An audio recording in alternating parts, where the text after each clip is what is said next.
গরম দুধের মধ্যে তো ডিম দিয়ে বানিয়ে নিন অবাক করা রেসিপি। আর একবার এভাবে বানিয়ে দেখুন, হবে একেবারে তুলোর মতো নরম তুলতুলে স্পঞ্জি আর জালিদার, মুখে দিলেই তো মিশে যাবে। আর একবার এভাবে বানিয়ে খেলে তো বারবার বানিয়ে খেতে ইচ্ছে হবে, এতটাই মজাদার। নমস্কার বন্ধুরা, রূপা রন্ধনশালায় আপনাদের সকলকে অনেক অনেক স্বাগত জানাই। তো চলে এসেছি আজকের আবার একটা নতুন রেসিপি নিয়ে। তো আজকের আমি গরম দুধের মধ্যে ডিম দিয়ে তো সুন্দর একটা রেসিপি শেয়ার করব। আর এই রেসিপিটা তো দেখা মাত্রই তো আপনাদের বাড়িতে বানাতে ইচ্ছে করবে, খেতে দারুণ লাগে, বাচ্চা থেকে বড় প্রত্যেকে ভীষণভাবে পছন্দ করবে। তো আপনারা সঙ্গে থাকুন আর প্রথম থেকে শেষ পর্যন্ত পুরো রেসিপিটা দেখতে থাকুন। আশা করি আজকের রেসিপিটা আপনাদের অনেক অনেক ভালো লাগবে। তবে চলুন দেরি না করে শুরু করে দিই আজকের রেসিপিটা। তো দেখুন, এখানে আমি একটা বাটি মাপ করে তো এক বাটি নিয়ে নিয়েছি দুধ। তো এটা গরুর দুধ, আমি আগে থেকে জাল করে এনেছি। আর তবে দুধটা একেবারে ঠান্ডা হয়নি, তো উষ্ণ গরম আছে। আর এই উষ্ণ গরম দুধটা একটা জায়গাতে করে নিয়ে নেব।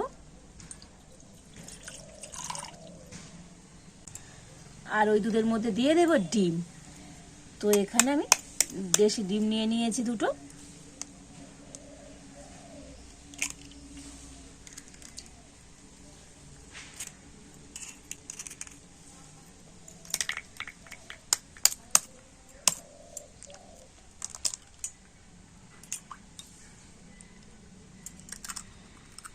দিয়ে দেব ওই একই বাটির মাপ করে এক বাটি গুঁড়ো চিনি, মানে যে বাটি মেপে আমি দুধ নিয়েছি এক বাটি, সেই বাটি মেপে নিয়ে নিয়েছি এক বাটি গুঁড়ো চিনি।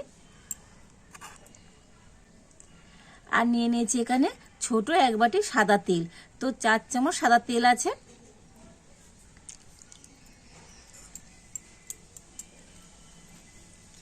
আর এবার আমি সমস্ত কিছু একটা ব্লেন্ডার দিয়ে খুব ভালো করে ফেটিয়ে নেব।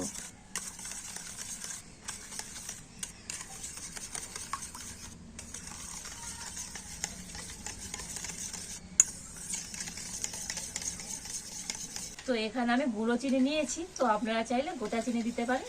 তবে গোটা চিনি গলতে একটু সময় লাগে, তো গোটা চিনি নিলে চিনির দানাটা যতক্ষণ না গলে যায় ততক্ষণ কিন্তু এবার ফেটিয়ে নিতে হবে। আর আমি এটাকে মোটামুটি 10 মিনিট ফেটিয়ে নিয়েছি। আর এটা যত ভালো ফেটানো হবে তো আজকের রেসিপিটা ততটাই সুন্দর হবে। তো দেখুন এইরকম সুন্দর করে কিন্তু ফেটিয়ে নিতে হবে।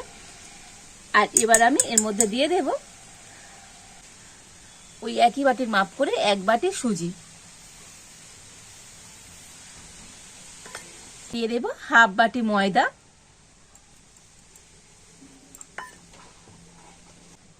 দিয়ে দেব এই চামচে 2 চামচ গুঁড়ো দুধ।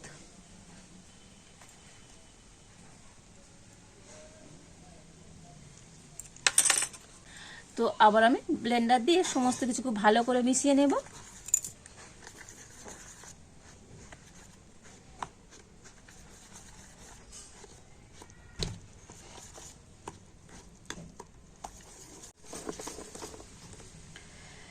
তো দেখুন সমস্ত কিছু দিয়ে ব্যাটারটাকে খুব সুন্দর করে গুলে নিয়েছি। আর একদম এইরকম একটা স্মুথ ব্যাটার তৈরি করে নিতে হবে। আর এবার আমি এই ব্যাটারের মধ্যে দিয়ে দেব ইনো। তো এখানে একটা ইনো নিয়ে নিয়েছি।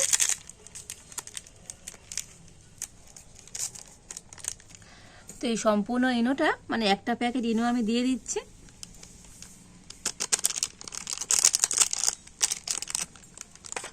আর ইনোর উপরে একটু দুধ দিয়ে দেব।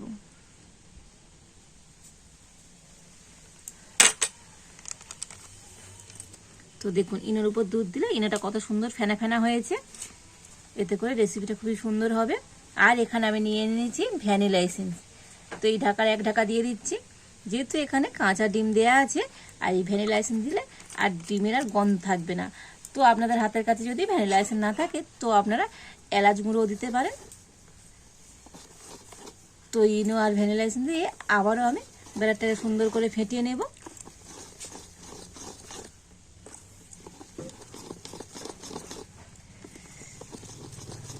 তো দেখুন আজকের আমার ব্যাটারটা কিন্তু একেবারে রেডি। আর এবার আপনাদের ঘনত্বটা একটু দেখিয়ে দিই, ঠিক কীরকম ঘনত্ব করে ব্যাটারটাকে রেডি করতে হবে। তো দেখুন দেখেই বুঝতে পারছেন, খুব একেবারে ঘন নয় আর খুব পাতলাও নয়। তো এইভাবে ব্যাটারটা পরে সঙ্গে সঙ্গে মিশে যাচ্ছে না, একটু পরে দেখুন মিশে যাচ্ছে। তো এইভাবে করে ব্যাটারটাকে রেডি করতে হবে। আর এবার এখানে আমি একটা এরকম চৌকো শেপের পাত্র নিয়ে নিয়েছি। আর এর মধ্যে একটু আমি সাদা তেল দিয়ে দিয়েছি। তো আপনাদের হাতের কাছে যেমন বাটি থাকবে তো সেই বাটিতেই তো আপনারা এই রেসিপিটা তৈরি করে নিতে পারবেন। আর এই তেলটা এবার হাত দিয়ে খুব ভালো করে লাগিয়ে দেব। তো দেখুন তেলটা ভালো করে চারিধারে লাগিয়ে দিয়েছি। আর এবার এইরকম একটা খাতার পৃষ্ঠা আমি মাপ করে কেটে নিয়েছি, তো দিয়ে দিচ্ছি।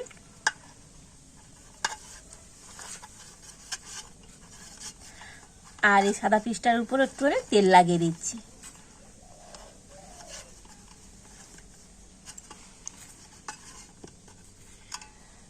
আমি ব্যাটারটা নিয়ে উপর দিয়ে দিয়ে দেব।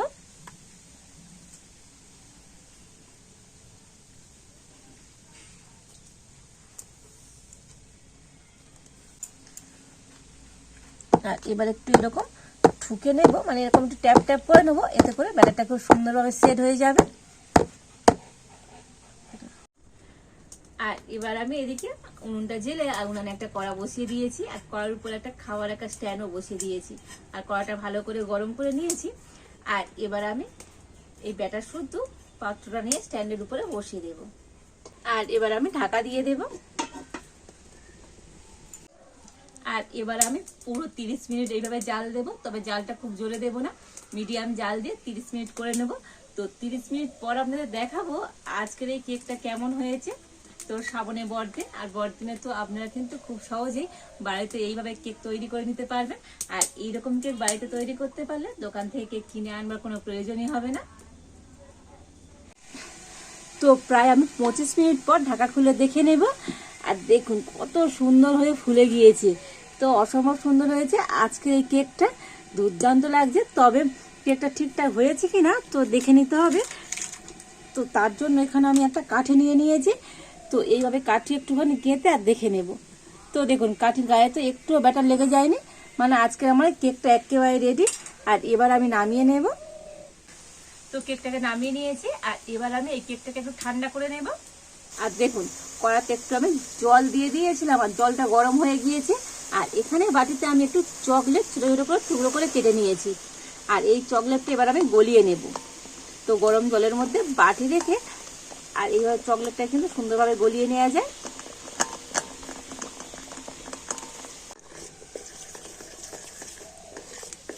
তো দেখুন কত সুন্দরভাবে চকলেটটা গলে যাচ্ছে।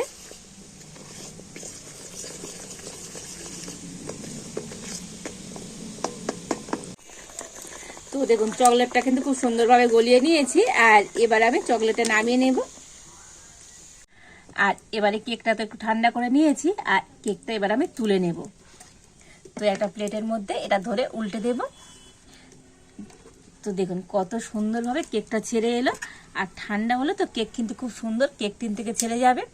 আর পিছনে যে কাগজটা আবার দিয়েছিলাম তো কাগজটা তুলে নেব।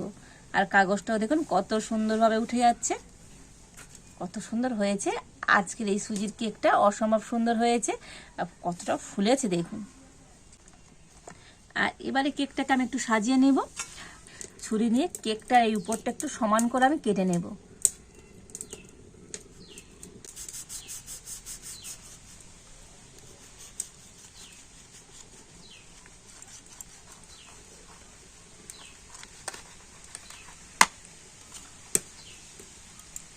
তো দেখুন সুন্দর করে সমান করে কেটে নিয়েছি, তবে এটা কিন্তু ফেলবো না, এটাকে খেয়ে নেব। আর কেকের ভিতরটা কতটা সুন্দর হয়েছে দেখুন, একেবারে ফোলা ফোলা আর জালিদার হয়েছে। দেখুন কেকটা উপর দিয়ে খুব সুন্দর করে সমান করে দিয়েছি।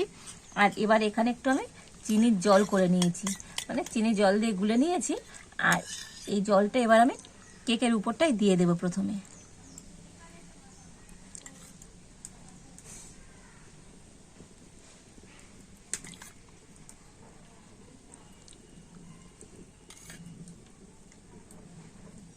তো দেখুন চিনির রসটা তো উপর দিয়ে সুন্দর করে দিয়ে দিয়েছি।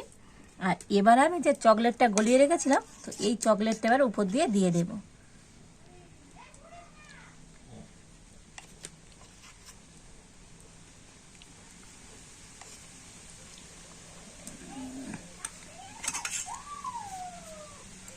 আর একটা ছুরি নিয়ে উপরটা সুন্দর করে একটু সমান করে দেব।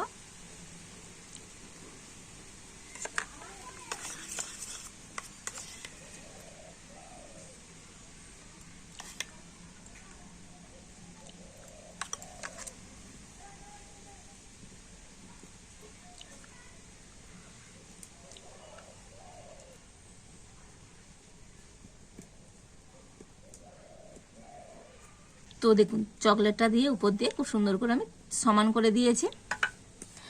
আর এবার আমি এখানে একটু কাজু বাদাম গ্রেট করে নিয়েছি, তো উপর দিয়ে দিয়ে দেব।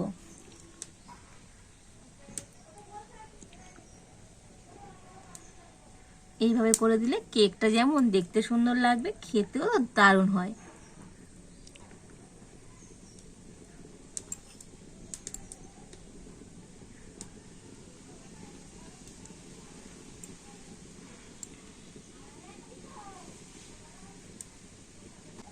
তো দেখুন কেকটা কত সুন্দর দেখতে হয়েছে, দেখুন অসম্ভব সুন্দর লাগছে দেখতে।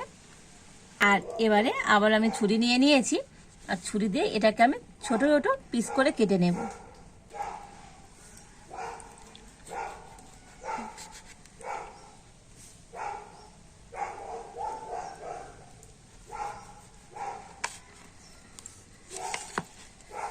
আবারও একইভাবে এই সাইড দিয়ে কেটে নেব।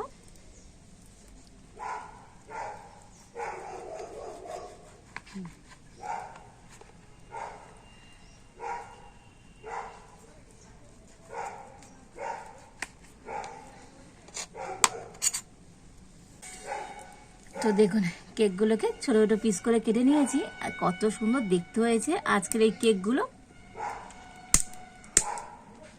অসম্ভব সুন্দর লাগছে দেখতে। তো দেখুন কেকগুলোকে প্লেটের মধ্যে সুন্দর করে সাজিয়ে নিয়েছি, আর কত সুন্দর দেখতে হয়েছে দেখুন আজকের এই কেকটা, তো অসম্ভব সুন্দর লাগছে দেখতে। আর কেকের পিছনটাও কতটা সুন্দর হয়েছে, দেখতে যেমন সুন্দর হয়েছে আর এই কেকগুলো খেতেও দারুণ লাগে। তাও হয়েছে তো একেবারে স্পঞ্জি, দেখুন একেবারে নরম তুলতুল করছে, দেখেই বুঝতে পারছেন অসম্ভব সুন্দর হয়েছে আজকের এই কেকটা। আর দেখুন কেকটাও ভিতর থেকেও আপনাদের দেখাচ্ছি, যেমন হয়েছে স্পঞ্জি তেমন জালিদার তেমনই নরম, দেখেই বুঝতে পারছেন অসম্ভব সুন্দর হয়েছে আজকের এই চকলেট কেকটা। আর এমন সুন্দর কেক বাড়িতে তৈরি করতে পারলে তো দোকান থেকে কেক কিনে খাবার কোনো প্রয়োজনই হবে না, কতটা লোভনীয় হয়েছে আজকের এই কেকটা। তো সামনে বড়দিন, আর বড়দিনে আপনারা বাড়িতে কিন্তু খুব সহজে এইভাবে কেক তৈরি করে নিতে পারবেন, আর দোকান থেকে কেক কিনে আনবার কোনো প্রয়োজনই হবে না। তো আজকের আমার এই কেকের রেসিপিটা আপনাদের কেমন লাগলো তো অবশ্যই কমেন্ট করে জানাবেন, ভালো লাগলে লাইক শেয়ার সাবস্ক্রাইব করবেন। আজ এই পর্যন্ত, আপনারা ভালো থাকুন, সুস্থ থাকুন, দেখা হচ্ছে নতুন কোনো একটা রেসিপি নিয়ে।